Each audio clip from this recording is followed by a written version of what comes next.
யா அல்லாஹ், என் தாயை விட என் மீது இரக்கம் காட்டக்கூடியவன் நீ.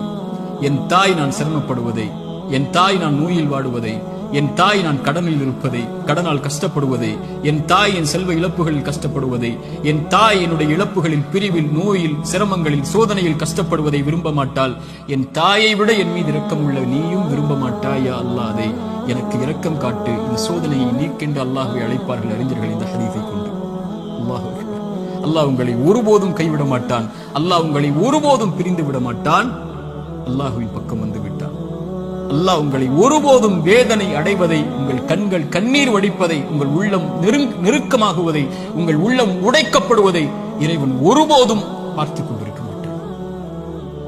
ஆனால் கடைசியாக சோதனைகள் இறைவனின் புறத்திலிருந்து வருகிறது. ஆம், ஆனால் ஒருவருக்கு சோதனை நன்மையாக வரும், ஒருவருக்கு சோதனை தண்டனையாக வரும்.